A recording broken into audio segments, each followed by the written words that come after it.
What's going on, people? We are Tottenham TV, back here for another episode of Player Ratings as Spurs lost 2-1 to Newcastle yesterday at the Tottenham Hotspur Stadium. And let's get straight into it, starting off with Hugo Lloris. Sim gives him a 3, I gave him a 4. Probably 3 is a bit more fair, but yeah, 2 mistakes. The first one, he comes rushing out to engage Callum Wilson to try and get the ball. He had the moment to smash the ball away, didn't do that. Whether you think of it's a foul or not, kind of irrelevant, because he should have just got the ball away, to be honest. Second one, poor distribution, that put Sessegnon in a heap of problems, and he should have done better, but that's going to come later. But apart from that, I think he made 1 or 2 good saves throughout the game. But it was his distribution and that mistake that led to the first goal that really, sticks to the mind. Yeah, we were on top before he made that big mistake, so it really killed our momentum, and we were the better team. And there was a massive error, which led to momentum swing in Newcastle's favour. Then they end up getting a second goal. Could he have done also better with the second goal? Not even just as his distribution, but with the finish from Almiron, potentially as well. He probably won't be too happy with that. So really bad day at the office for Hugo. The only thing I would say in his defence is I do think it was a foul. I think it was he was unlucky in that situation, but he still has to look at himself and how he dealt with it overall, and I think he should be very disappointed. Let's move on to Davinson Sanchez, filling in for Cuti Romero at right centre-back. Sim gives him a 4, I gave him a 5. Good and bad from Sanchez. I think defensively, on a whole, he was actually all right, but it was on the ball where he really let himself down. So many hesitant moments, so many uncomfortable moments for Sanchez, and it's something that we've just been accustomed to seeing for so long now with Davinson. And is he ever going to get better on the ball? Probably not. And just not a good showing, really. I was disappointed. I thought defensively he was okay-ish. Even on there, even from that standpoint, there were a couple of occasions where Joe Linton was giving him a lot of trouble, and could have even had a couple of a goal or two. Joe Linton from cutting inside from the left, but on the ball, as you say, so poor. Lack of composure, lack of quality. Very rarely finding a good pass. If he does ever complete a pass, it's a very simple one. Just night and day to what Romero offers on the ball. So wasn't a good outing for Sanchez. It was disappointing on a chance to get back in the team, but didn't take it at all. Yeah, let's move on to Eric Dier. Sim gives him a 3, I gave him a 4. I think I might have overmarked a few of these players today. Maybe I was just trying to combat all the negativity going on, but Eric Dier was terrible. No two ways about it. Maybe even a 3 might be a bit too kind even. He was absolutely shocking. It all started off when he tried to score an own goal, passes it back to Hugo Lloris. It went out for a corner, but it literally nearly went into the bottom corner. That was the first moment, and then it just went from bad to worse after that. I mean, he had his hand in one of the goals. Distribution was terrible the whole day. He's in there to be a commanding presence and a leader at the back, and all he did was cause confusion and unrest yesterday. Yeah, it was one of his worst displays in a while, to be fair, for Dier. It was really atrocious.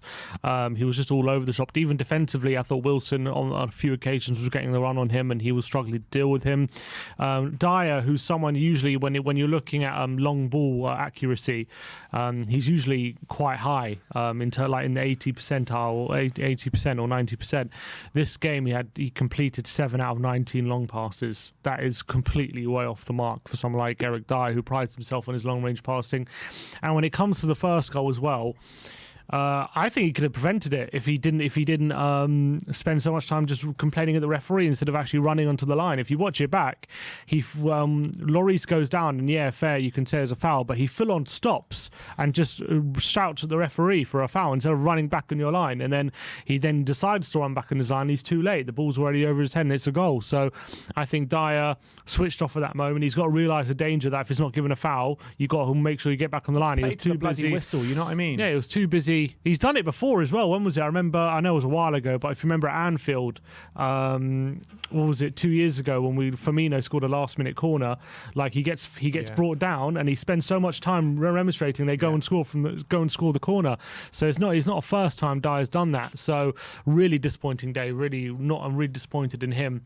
To be fair, I don't think he's had a display as bad as this in a while, but it's still really bad. Yeah, but that's like 2 poor performances in a row from Eric Dier now, following on from the Old Trafford performance, and he really needs to pick himself up because he's literally the only option we have there, which is really worrying. But let's move on to Clement Lenglet filling in for Ben Davies. Him gives him a 4, I gave him a 5. I thought there were some nice moments in there from Clement Lenglet on the ball as he was bringing us out from the defence, but he doesn't do the job that Ben Davies does and rushes forward and provides that extra option going forward like Cuti Romero does as well. Defensively, though, very worrying as Almiron just completely breezed past him for the goal, and there were a few other moments where Almiron was giving him a really torrid time, and he needs to shape up defensively.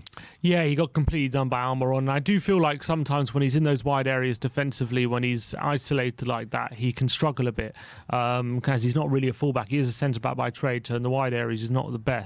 But I thought it was a really poor day at the office for Lenglet. Second half as well, a couple of occasions where he wasn't great defensively. And as you say, on the few occasions he does get forward, he doesn't do much, and he doesn't get forward that often. So it always restricts us a tiny bit when he's not getting forward.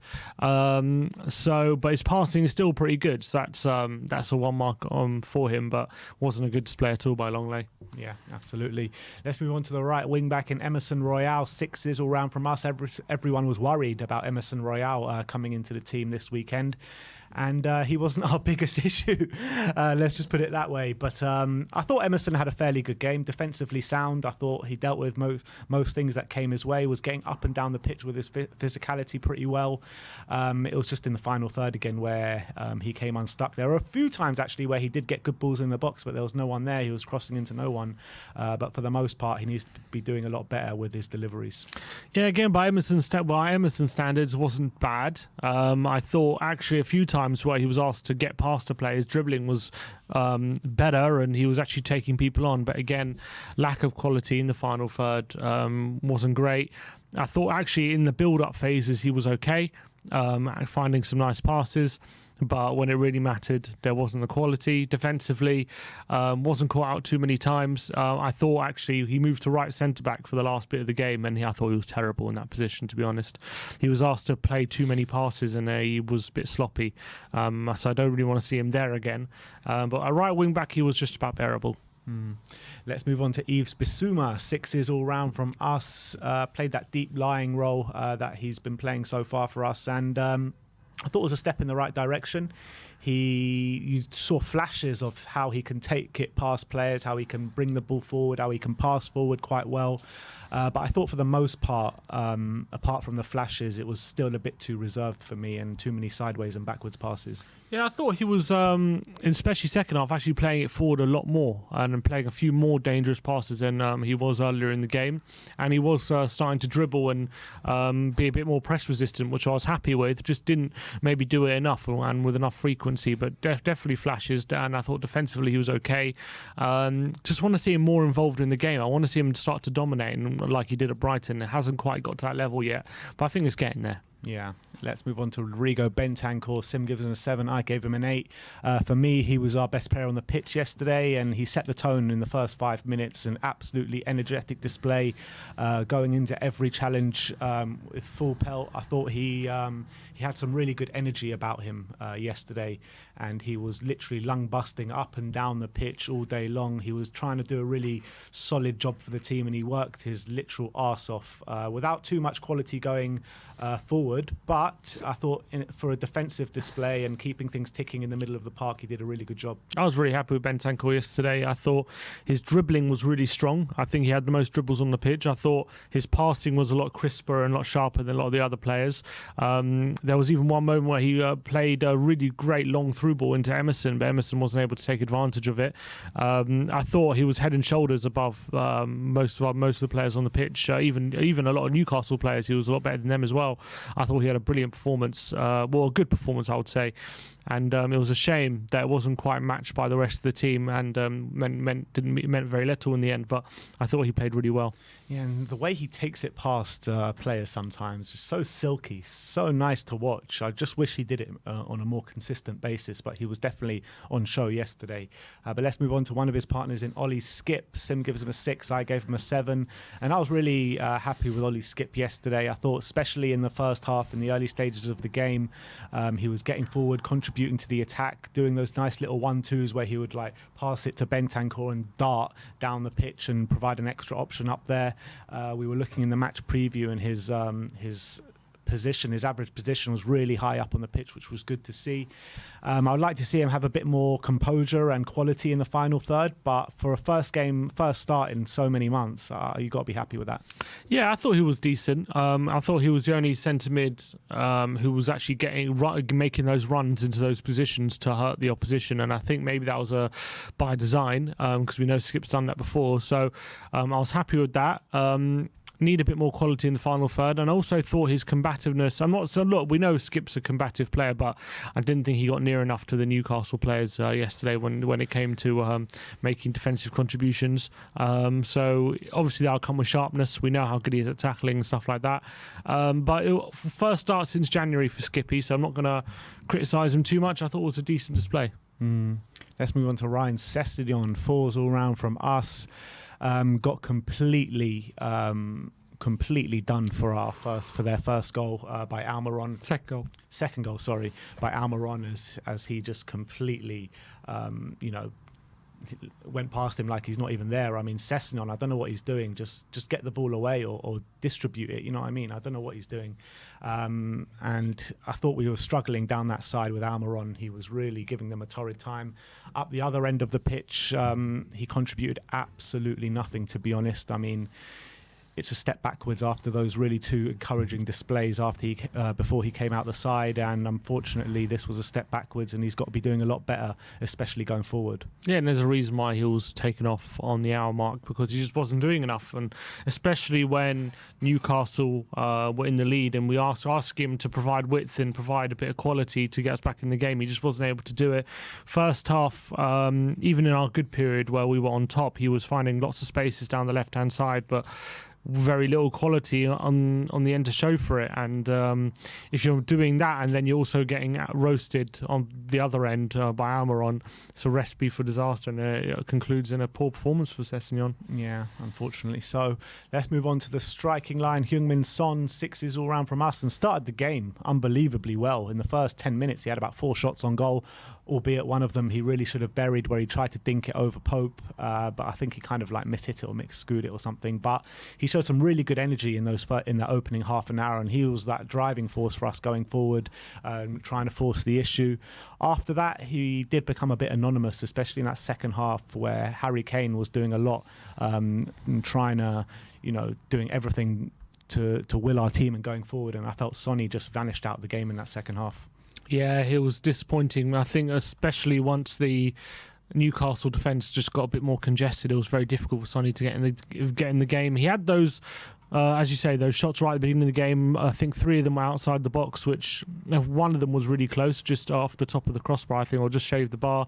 The other 2 wasn't quite that close, and then obviously had that one-on-one, which should be scoring as someone like Sonny in that position, or at least a better effort. Unfortunately, screwed that wide. But after that initial period, did go a bit quiet. Didn't see him enough really when it comes to maybe getting on the ball, taking people on, dribbling, and that's, I feel like, something you lose when you play Son centrally. What you lose maybe is him having space out wide and having that bit of space to take people on. But what you gain is when he does get on the ball, he's closer to goal and he's more likely to score. And unfortunately, when he did get the ball, he was closer to goal and he was more likely to score, but he didn't score. And then when he wasn't in those scoring positions, he was running into brick walls. So that was a big shame. So, it wasn't horrendous, but one more from him, unfortunately. Moving on to Harry Kane, 7s all round from us. He was the only one that was really testing Pope, to be honest. I felt like he was trying so hard. The effort and the desire was clearly there, trying to will the team forward, shouting at players, trying to G them up. He was dropping back a lot in this game, trying to spot the run of Son and get the wing-backs into play and stuff like that. But unfortunately, there was just not enough quality around him, and it really was to his detriment. fired us back in the game, getting us that goal in the second half, which was a really nice header at the back post, which was headed on from Lenglet, which I forgot to mention actually. And when we were talking about Lenglet, he did get an assist on the day. But Harry Kane, he put in a good display, but there was just a massive lack of quality around him. Yeah, that was definitely evident in the second half, where he was playing some really clever passes, but the moves kept breaking down, and he was setting up some decent chances, but unfortunately he was being let down by his teammates more often than not. I thought first half he was feeding Son really well. He had a really good shot as well, and a good dribbling from Harry Kane in that first half, where he was taking on, I think it was Shah got the better of him, got the shot on his left foot, but Nick Pope made a really good save with his left foot. And it looked like Kane was going to be having one of those really strong displays, and I think he did have a good display in the end. He did get a goal, but after that goal his influence started to decline a bit, and unfortunately we didn't really create too much after the goal we scored, which is a massive shame. So he has to take a bit of responsibility for that, but I did think in the forward line he was definitely our best player. Oh, absolutely. And I think he played well in the end. Yeah. Let's move on to the subs. Ivan Perisic, who came on with half an hour to go. Sim gives him a 4, I gave him a 5. And to be fair, I think it was a poor showing from Perisic. He was trying to provide that extra option on the left-hand side, get some crosses in the box. I thought he tried to take on Trippier a number of times and just couldn't get the better of him. And then he started to cross from deep, which he was getting probably good balls in the box, but there was just no one there to attack the balls. Harry Kane was deep, Sonny was being crowded out, so that was a big problem for us yesterday. We were actually getting balls into the box, but there was no one there to attack the balls, which was frustrating. Maybe it could have been a different way if we did get bodies into the box, but Ivan Perisic, for me, has got to be doing a lot more. Yeah, there was one good cross, and then which fell on the head of Dier, which went just wide, but the flag was up. I don't know if I didn't see. Obviously, I was watching on TV. I don't know if it was actually offside or not.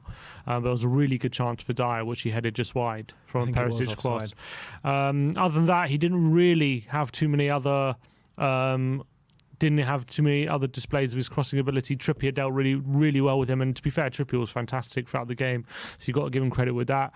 He did have one chance to get a shot on goal and score when Kane played him in on the left-hand side. Unfortunately, Perisic took it first time on his right peg, and it was straight at the keeper, and it was easy to hang on to. And someone like Perisic will be thinking he could have done better with that. But yeah, he played for about 25 minutes, and it wasn't a great cameo, unfortunately, from Perisic. You're expecting, with all that time, to help us start to create chances, but he just didn't really get going properly. Yeah. Let's move on to Lucas Moura. Sim gives him a 5, I gave him a 6, and I thought he came on with the right attitude. He was trying to get the ball, run into the spaces, beat men, and trying to make stuff happen, but it was more just huffing and puffing without blowing their house down, to be honest. Yeah, I think he won a few tackles and stuff, and he was putting himself about with energy, but on the ball didn't quite affect the game as maybe he'd like to. Didn't really attack the space as well as he could. He took people on, but more often than not was running down blind alleys and things and being a bit frustrating. Standard Lucas, basically. Yeah, but off the ball, he won the ball a few times, and actually it was more dangerous when the opposition had the ball in the defensive third and he was able to tackle them and stuff. That's when he was at his most dangerous and were able to win the ball out the pitch. But when he was on the ball, he wasn't too much of a danger. Which moves us on to Antonio Conte. 5s all round from us. Look, I think that he's obviously going through a very difficult situation at the moment with a lot of injuries, with a thin squad. Kulusevski's out, Richarlison's out, Højbjerg was out, Romero's out. We've got a lot of injuries to deal with at the moment. So it's very hard for Antonio to set the team up the way he wants to set us up, because we can't do the 3-4-3 at the moment because he said Lucas wasn't ready to start the game. So we're stuck with the 3-5-2 at the moment. The 3-5-2, I think it worked for the first half an hour. It really did. And then as soon as we conceded, heads seemed to drop. And I think Conte maybe needs to do a bit more maybe in motivating the players. I don't know. I mean, it's hard one to say because the game plan was actually working. The system was working up until that moment, and then everything seemed to fall apart. Second half, you were expecting us to come out with a lot more intent and be a lot more dangerous. Didn't seem to happen. Subs came early, which was good, but didn't really seem to change things. And I just get the feeling that I feel a lot for Conte and the way the injuries have gone at the moment.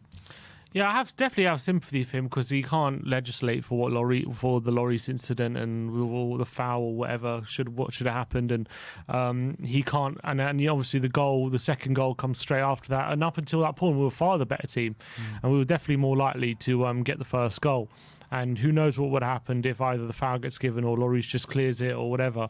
Could have been a different game. But at 2-0 down. We come out in the second half. We do get a goal, to be fair, from a corner, so that was good. But we had a good 35 minutes to get another goal and really force the issue. And whether it was good Newcastle defending or lack of creativity from Tottenham, we just weren't able to do it. And I think he has to take a lot of responsibility for not necessarily just for us not getting a goal, but for Tottenham not really putting Newcastle under that much pressure and not really looking like we can get a goal and create the chances. That was the most disappointing thing. And I think sometimes that becomes a theme under Conte when we're chasing a game like that. And we're facing a good defensive side. We sometimes look a bit toothless, and I'm very reminiscent of when we played Wolves last season when we lost 2-0 at home, where that second half, like you think we're gonna get back in the game, but it just never really happened. And then you got a good defensive side like the Wolves were last season. It was too easy for them to defend the lead, and we got to find a way of making it more difficult for the opposition to defend against us when they're leading, and that's something we've got to work on. Yeah, and I'm sure it will get better once Kulusevski and Richarlison come back into the frame, but we need to find answers while they're not. Because I think the stats as well, with Kulusevski and without Kulusevski, tells a whole story, and it tells what we're seeing on the pitch as well, unfortunately. But that is your player ratings for the 2-1 loss against Newcastle. We got Sporting Lisbon in a massive game on Wednesday night at the Tottenham Hotspur Stadium. A win sees us through into the next round of the Champions League. Thank you everyone for joining us today. Like, subscribe and comment, and as always, come on you Spurs.